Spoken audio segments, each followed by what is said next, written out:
Everyone thinks I was born lucky, born rich, born connected, born with some genetic advantage that handed me everything on a silver platter. Let me tell you something that's going to make some people uncomfortable. I was born with nothing but a mind that refused to quit. And that's the only advantage I ever had. What I'm about to tell you isn't a motivational speech. It's not some feel-good story about following your dreams and everything working out. This is the truth about what it actually takes to win in a world designed to make you lose. And if you can handle the next 30 minutes, you'll understand exactly why most people stay broken and bitter their entire lives. While a small percentage of us refuse to accept that fate. Let's begin. I grew up watching my father work himself to exhaustion. Every single day, he'd leave before sunrise and come home after dark, tired, worn down, trading his life for just enough money to keep us fed. And I remember thinking, even as a kid, there has to be another way.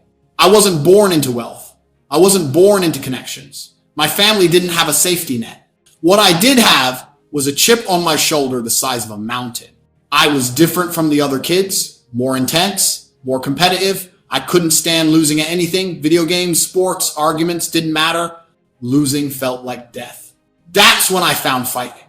Not just as a sport, but as an identity. In the ring, everything was simple. You either won or you lost. No excuses, no participation trophies, just you and your opponent and the truth. I fell in love with that purity. And I learned something early that most people never learn. The world doesn't respect your potential. It respects strength. It respects results. It respects people who can back up their words with action. So I dedicated myself to becoming strong, not just physically, but mentally. I wanted to become the kind of man who couldn't be broken. I didn't know it then, but that decision would define everything. Let me take you to the years nobody talks about. The broke years, the struggling years, the years when I was training full-time, fighting for pocket change and wondering if I was completely delusional. I was in my early 20s, living in an apartment so small you could barely call it that. One room, a mattress on the floor, a microwave that barely worked. I'd train twice a day every day. Morning runs before sunrise, technique work in the afternoon, sparring in the evening, then home to eat whatever cheap food I could afford. Ramen noodles, rice, eggs when I could splurge. My bank account would hit zero regularly. Not low, zero. And I'd watch guys, my age guys I grew up with, posting pictures of their new cars, their vacations, their comfortable lives, working jobs their parents set up for them.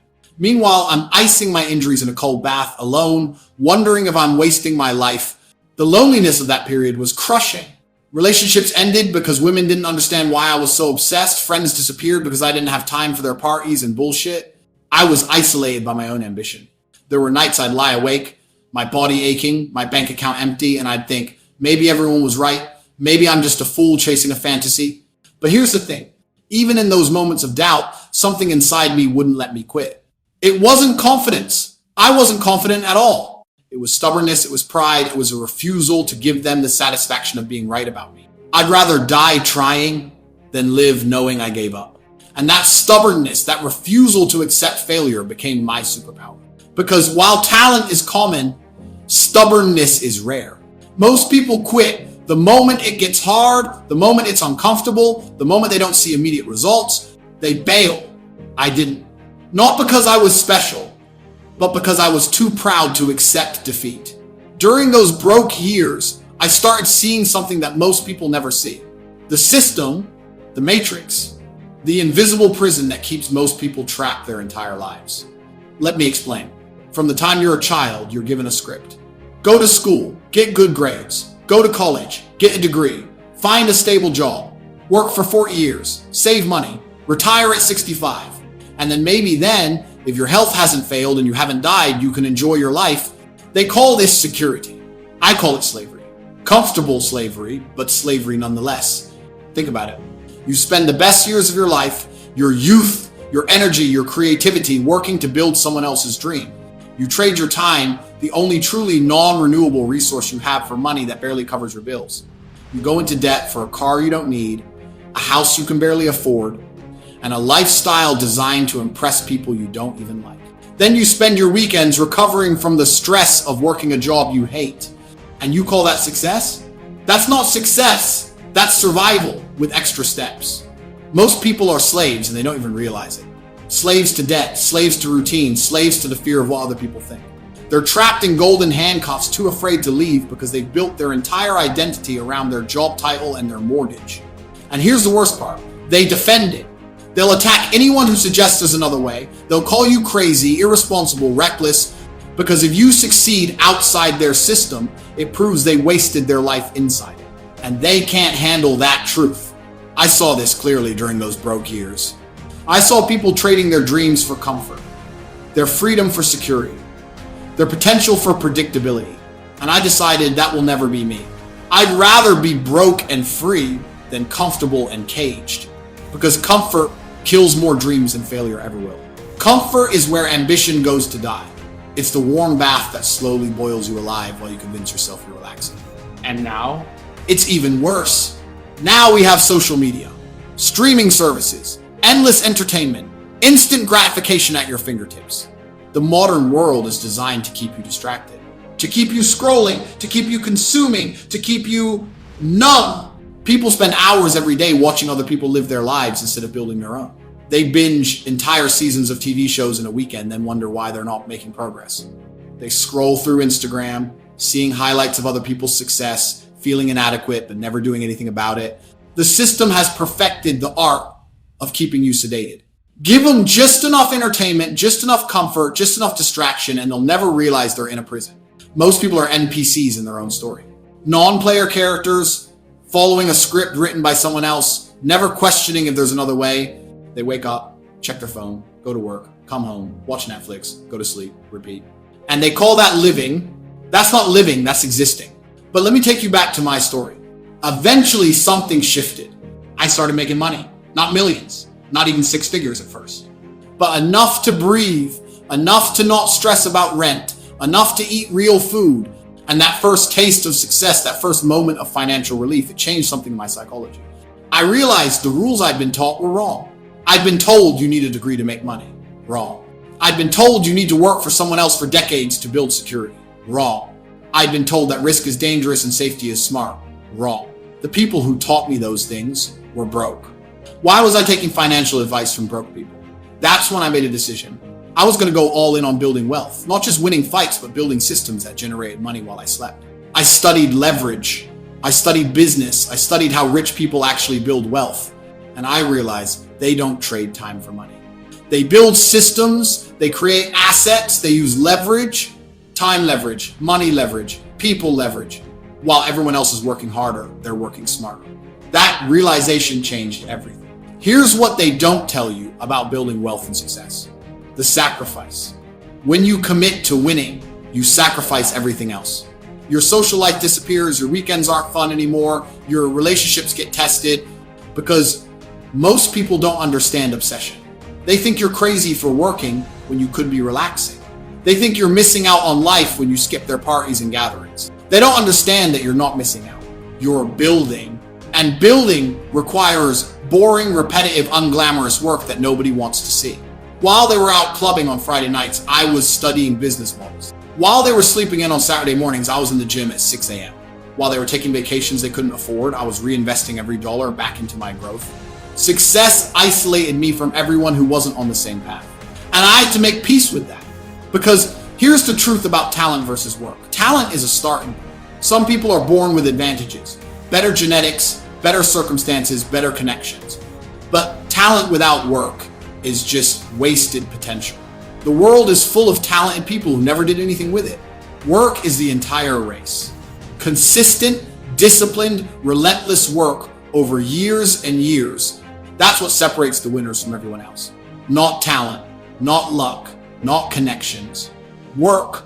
And most people will never win because they're not willing to be uncomfortable for years. They want the result without the process. They want the destination without the journey. They want to look like they've got it all together without putting in the work to actually get it all together. And the world doesn't work that way. You can't shortcut mastery. You can't hack discipline. You can't fake your way to real success. You have to earn it every single day. Let me tell you about the day that changed everything. I lost a fight badly. Not a close decision, a clear, embarrassing loss. I remember sitting in the locker room afterward, blood on my face, ice on my eye, completely alone. The gym had cleared out. My coaches had left. It was just me and my thoughts. And in that moment, I had to confront something I'd been avoiding. I wasn't losing to my opponents. I was losing to myself, my comfort, my laziness, my fear of really pushing to my limits. Every time I hit snooze instead of getting up to run, I lost. Every time I skipped a training session because I was tired, I lost. Every time I ate the junk food instead of the meal I should have eaten, I lost. Every time I made an excuse instead of taking responsibility, I lost. I was my own worst enemy. And I had a choice in that moment. I could quit. I could accept that maybe I wasn't good enough. I could give up the dream and get a normal job like everyone said I should. Or I could declare war on my own weakness. I chose war. That night I went home and I wrote down everything that needed to change. My training schedule, my diet, my sleep, my focus, my mindset, everything. And I made a promise to myself, no more excuses, no more blaming circumstances, no more waiting for motivation, no more half measures. I was going to become a machine. The next morning, I woke up at 5 a.m. and I went running. Not because I felt like it, because I said I would. And I kept that promise every single day after. I implemented extreme discipline. I cut out everyone and everything that didn't serve the mission. Friends who were negative, gone. Relationships that were distracting, gone. Comfort foods, late nights, lazy weekends, gone. I became a monk of ambition. Nothing else mattered except becoming the best version of myself. For 6 months, I lived like a robot. Train, eat, study, sleep, repeat. No parties, no distractions, no excuses, and the transformation was incredible. My body changed, my mind changed, my results changed. I started winning fights I had no business winning, not because I suddenly got more talented, but because I out-disciplined everyone. While they were taking days off, I was training. While they were celebrating their last win, I was preparing for the next one. While they were comfortable, I was hungry. And that hunger, that refusal to be satisfied, became my edge. That 6-month period taught me something crucial. You are not your circumstances. You are your decisions. Every single day, you're deciding who you're becoming. And most people decide to stay comfortable. They decide to make excuses. They decide to blame others. They decide to settle. I decided to become unstoppable. And once I made that decision, truly made it, not just said it, everything changed. Let me break down the philosophy that changed my life. Discipline versus motivation. Most people rely on motivation. They wait to feel like it before they take action. And that's why they fail. Because motivation is an emotion. It's temporary. It comes and goes like the weather. You can't build an empire on feelings. Discipline is architecture. Discipline is doing what you said you'd do long after the mood you said it in has left you. Discipline is showing up when you're tired, when you're scared, when you don't see results yet. That's where real men are built. Not in the moments of inspiration, but in the boring, repetitive, unglamorous grind when no one's watching. See, success is built on compound effect. Small actions, repeated consistently over time, create extraordinary results. One workout doesn't make you fit, but one workout every day for a year transforms your body. 1 hour of study doesn't make you smart, but 1 hour every day for a year makes you an expert. One good decision doesn't change your life, but good decisions every single day for years build an empire. That's the compound effect. And most people quit before it kicks in. They work out for 2 weeks and wonder why they don't have abs. They study for a month and wonder why they're not successful. They don't understand that transformation takes time. Pain is also a teacher. Every failure taught me something success never could. Success makes you confident, but failure makes you wise. When you fail, you're forced to confront the truth about what you did wrong. And if you're honest with yourself, every failure contains a lesson that makes you stronger. I learned more from my losses than my wins. The losses showed me my weaknesses, they humbled me, they forced me to improve, and I'm grateful for every single one. Another critical lesson, self-belief when no one else believes. In the beginning, no one believes in you except you, and even you might not fully believe, but you have to build that belief through proof, not through affirmations or visualization or positive thinking, through action. Every time you keep a promise to yourself, your self-belief grows. Every time you do the hard thing when you don't feel like it, your confidence increases. Not fake confidence, real confidence, based on evidence that you can trust yourself. That's how you build unshakable confidence. Through proof. Suffering also builds character. The comfortable life builds weak men. Weak bodies, weak minds, weak spirits. Struggle builds strength. When you go through real hardship, real pain, real difficulty, real challenge, you discover what you're made of. Most people avoid struggle at all costs. They choose the easy path every time.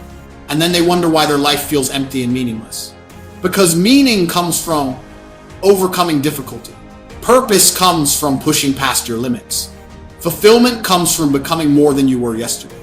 You don't pray for easier problems. You build yourself into a man who can handle harder ones. The mental game is everything. Your thoughts create your emotions drive your actions determine your results. If you can't control your mind, you can't control your life. I had to learn to control my thoughts, my reactions, my emotions. When I felt fear, I acted anyway. When I felt doubt, I pushed forward anyway. When I felt pain, I kept going anyway. That's mental strength, not the absence of negative emotions, but the ability to act despite them. And finally, radical responsibility. This is the most important lesson. You are responsible for everything in your life. Everything. Your health, your wealth, your relationships, your happiness, your success, your failure.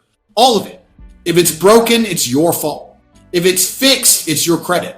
No more blaming your parents, your boss, your circumstances, the government, the economy. That might sound harsh, but it's actually liberating. Because if you're responsible for everything, that means you have the power to change everything. You're not a victim of your circumstances. You're the creator of your circumstances. And once you truly accept that, once you stop making excuses and start taking ownership, your entire life transforms. Now let me address you directly. Most of you watching this won't do what it takes. That's not me being mean, that's me being honest. You'll watch this video, you'll feel inspired, you'll tell yourself, tomorrow I start, and tomorrow will come and you'll hit snooze. You'll skip the workout, you'll eat the junk food, you'll scroll social media instead of working on your goals. Because that's what most people do. They consume motivation like it's entertainment, but they never apply it. Here's an uncomfortable truth. You say you want success, but your actions say otherwise. You say you want to be fit, but you don't work out consistently. You say you want to be wealthy, but you're not learning about money or building skills. You say you want to be disciplined, but you can't even keep small promises to yourself. The gap between who you are and who you need to become is filled with action. Not intention, not hope, not wishes, action. So audit your life right now. What are you actually doing every day? Not what you tell people you're doing, not what you plan to do, what you're actually doing. Are you working toward your goals, or are you escaping into distractions? Are you building, or are you consuming? Are you getting better, or are you staying the same? Be brutally honest with yourself, because here's the thing. You already know what you need to do. You know you need to work out, you know you need to eat better, you know you need to work harder, you know you need to stop wasting time. You know, you're not confused, you're not lacking information, you're lacking discipline, you're lacking commitment, you're lacking the willingness to be uncomfortable. And that's a choice. Every single day, you're choosing between comfortable mediocrity and uncomfortable greatness. Most people choose comfort, and then they wonder why their life never changes. So here's my final message to you. You're not special. You weren't chosen by destiny. You don't have some magical advantage. You're not uniquely gifted, but you can become exceptional, not by waiting for permission, not by hoping someone will save you, not by blaming your past or your circumstances, by deciding right now, today, this moment, that you will do whatever it takes. I didn't win because I was lucky. I didn't win because I was born talented. I won because I refused every single excuse. I won because I was willing to suffer longer than everyone else. I won because while they were sleeping, I was working. While they were partying, I was training. While they were complaining, I was building. No one is coming to save you. Your life is your responsibility, today and every day after. So what's your excuse? And more importantly, why are you still holding on to it? Because the world is waiting for you to fail. It's expecting you to quit, to give up, to settle, to be mediocre like everyone else. Your job is to prove it wrong. Stop talking about what you're going to do. Stop watching other people live the life you want. Stop waiting for the perfect moment, because it doesn't exist. Start today. Now, the clock is ticking. Every second you waste is a second you'll never get back. And one day, maybe in 5 years, maybe in 10, you'll look back at this moment, and you'll either think that's when everything changed, or you'll think that's when I had a chance and I blew it. The choice is yours. Make it count.